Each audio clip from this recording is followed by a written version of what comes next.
headed horses here.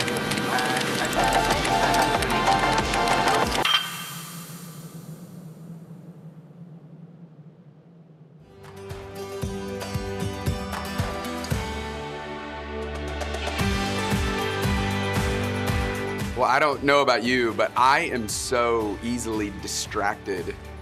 In fact, my ever adventurous in-laws, who are from the great state of Texas, were coming to visit us, and they said, hey, instead of coming to your place, which we've done many times, let's go explore a new city. And so they picked the cute little wonderful town for kids called Chattanooga, Tennessee.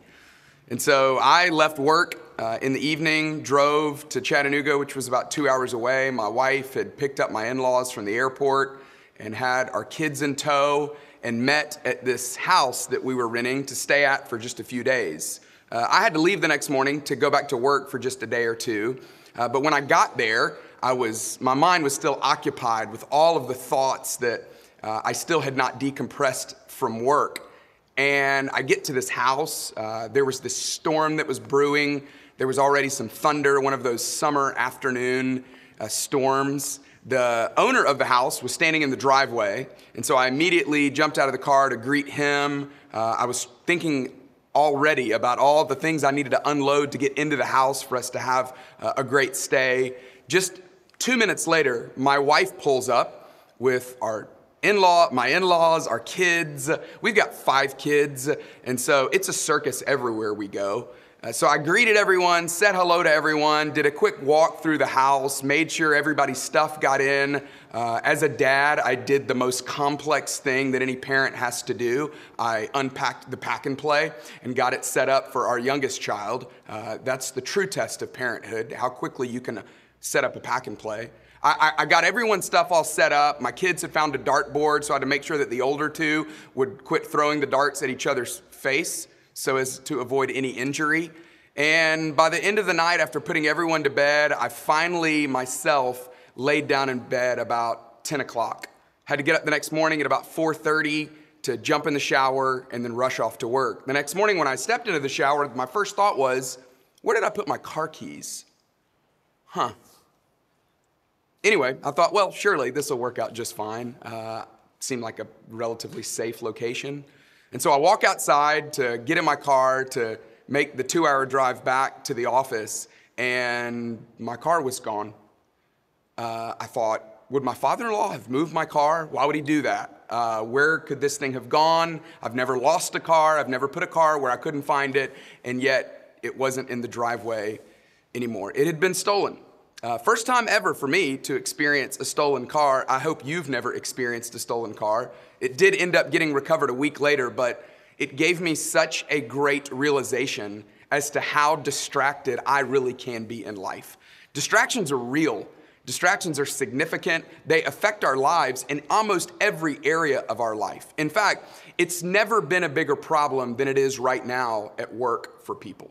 This is a real leadership issue. In fact, Career Builder just did a survey recently where 3 out of every 4 employees said that they spend over 2 hours a day wasted time because they're distracted.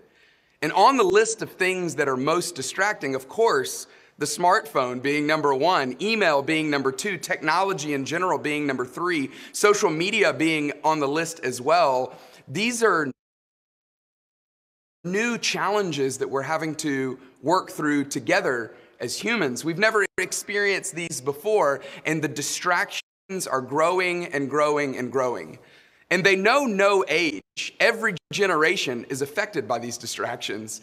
In fact, the baby boomer generation, maybe some of the most distracted people. I had a friend who called me last Christmas, and he said, hey, my parents are coming into town. They're in their mid-60s. And he said, is it okay for me to not just put screen time restrictions on my kids, but to also put my parents on screen time restrictions while they're here? He said, all my mom does while she's here is look at Facebook. All my dad does is read the news on his iPad. It's amazing how every generation is distracted. Generation X, they're actually called the most distracted generation because they're at that midpoint in life where communication is at a peak. The graying Gen Xers are most likely to say that they pull their phones out regularly at the dinner table, that they are most addicted to their phones. It also obviously is a millennial problem. I feel like the millennial generation gets such a bad rap. I was born in 1980, and so I'm right on the border between the Gen X and the millennial generation. But I can still remember not having the internet as a kid. We didn't get it till I was 17 years old. I didn't get a cell phone until I was 19 years old. I can remember as an 18-year-old pulling over on the side of the road to use a payphone. If you can remember using a payphone, I don't know that you can call yourself a millennial. I feel like millennials really are the generation that grew up with the internet. They are the we don't have to not know generation. They're the generation that whenever they had a question, like how did the band Led Zeppelin meet each other? When I was a kid, you just wondered. You just talked about it. You just made guesses. But with the millennial generation, they say things like, you know what? We don't have to not know. Let's just Google it. Let's ask Alexa. Let's use Wikipedia. Let's Shazam the song to find out who sings it. They know everything because there's so many options available to them and distractions are on the rise. Of course, I don't have to convince you that Gen Z is a distracted generation as well. Just walk onto any college campus. Have you done that recently? I couldn't believe it just recently when I walked past a college classroom and saw almost every student in the classroom staring not at the screen in front of the room, but at the screen in front of their face. There is not enough ADHD medicine on the planet to allow me to focus in an environment where I have internet, FaceTime, texting, any screen right in front of me, and I'm trying to listen to my economics professor. No chance. See, distractions are everywhere, they're constant, and here's the greatest problem. None of us really have a plan for how we're handling distractions. And so that's what this study is about. The study is about how can we be better parents? Yes. How can we be better friends? Yes. How can we be more present? Yes. But how can we lead better? How can we lead ourselves better in a world where the distractions are growing and growing and growing? But before we jump into any of the hopefully more practical content, I want to just tell you why this is so important, why it's so important to have a plan for how you're handling the distractions that are a part of your life. There's really three primary things that I see at stake when it comes to our distractions. The first one is the opportunity cost of the unknown. What is the opportunity cost of what we're actually distracted from? See, the way distractions work is there's something in front of you that you're focusing on, and then something else interrupts you and draws your attention away. The question is really, what is that thing that you were focusing on, that you were learning about, that you were spending time on, that you were actually dealing with, that you're now distracted from? There's an opportunity cost there. Have you heard the phrase, what you don't know won't hurt you? What you don't know definitely will hurt you. In fact, what you don't know has hurt you. What you don't know will hurt you. And what you don't know is what you're actually missing out on because of the opportunity cost of distraction. What's on the other side of distraction is really discovery. It's discovery. There's something to be learned. There's something there that we could benefit from. The second thing that's potentially at stake when it comes to distractions is a lack of traction. See, just think about the word distract for a moment. You have the word tract, which is to draw, and then you have dis, which means away from. So to draw or to pull away from, that's what a distraction is. And traction is actually that thing that causes us to stay focused, that thing that causes us to continue the momentum that we have. When you're driving and you don't have traction, it actually makes a huge difference, doesn't it? On January 28th, 2014, there was a snowstorm that hit Atlanta, Georgia, that Atlantans call snowpocalypse or snowmageddon. You can hardly go anywhere, even still, and have a conversation with someone about the winter and not have that day come up. It was such a tragic day because so many motor vehicles were abandoned on the side of the road. People tell stories of having 12-hour commutes. There were 1,300 car accidents reported that day. I had a friend who was abandoned downtown, couldn't make it home, and had to spend the night in a CVS. Not a bad place to actually spend the night if you had to. They've got everything you need there. But it was a terrible day. It was a tragic day. It was a day that so many people were deeply affected by because the wheels on the road lost their traction. Traction is that thing that gives us momentum. It's the thing that really propels us forward in life. And you and I, if we're not careful, because of our distractions, will lose the traction that we could actually have in our lives.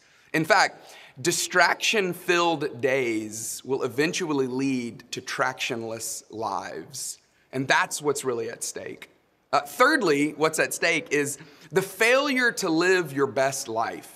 Have you seen that hashtag recently, living my best life? It's everywhere. In fact, I'm pretty tired of seeing it. If I see another post-yoga hashtag, living my best life, I don't know what I'm gonna do. If I see another, look at my friends, my parents' friends, killer lake doc. If I see another cage-free, gluten-free, taste-free picture of avocado toast, I think we all get the point. We're done with the hashtag living my best life. But the truth is, there is a failure on your part and my part to actually live the best life that we could live if we don't pay attention to the distractions that are in our way, to the distractions that pop up on a daily basis. The difference between where you are right now and where you want to be in life really is the way you handle those distractions, how you deal with the distractions that want to pull you off course, that want to get in your way and cause you to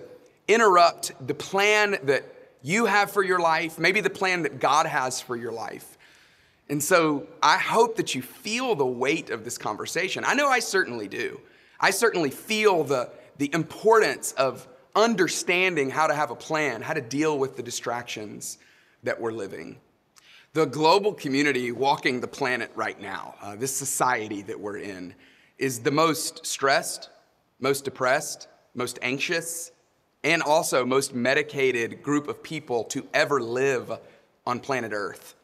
And you gotta believe that distractions are a huge part of this, which is why learning to lead yourself to have a plan for how you're dealing with your distractions is so important for your life, for every area of your life. And no one can do this for you. This is a decision that you've got to make on your own behalf. Only you is really in charge of you, and only you can decide how you're going to handle the distractions that are in your way. What's ultimately at stake here for every single one of us is our own emotional health, our own ability to deal with those things that pop up in our lives that we don't really want to deal with, that we would rather be distracted from. Those fears inside of us, or the anxiety, or the worry, or the need to measure up. Whatever it is inside of us that pops up, that emotional health that you want so badly for your own life is probably the thing that's going to suffer most in your life because of the distractions. The best leaders in the world, turns out they're the most emotionally healthy people. And for you to become a person that is trending toward emotional health, you've got to have a plan. You've got to figure out how to deal with the distractions that will keep you from becoming a better version of you. You know, when I lost my car, I say I lost it. When I got it stolen, I really, when I look back on it, I don't have a whole lot of specifics as to what I lost. Sure, I wish they hadn't have taken my car on a joyride. It definitely created a couple of months of complications in our life. It ended up being a pretty good chunk of change that we had to spend to get the car fixed. But ultimately what I lost was really all of the things that I don't know about, the things that could have happened, the things that I would have been able to do had I have had it. And I don't want that for you. I want you to be able to experience all that God has for you in your life, instead of having to deal with the distractions that pop up in your world. So yes, I hope that this study will keep you from leaving your keys in your car, but more than that, I hope that this study will help you learn to lead yourself to a better place, despite all of the distractions that are in your world.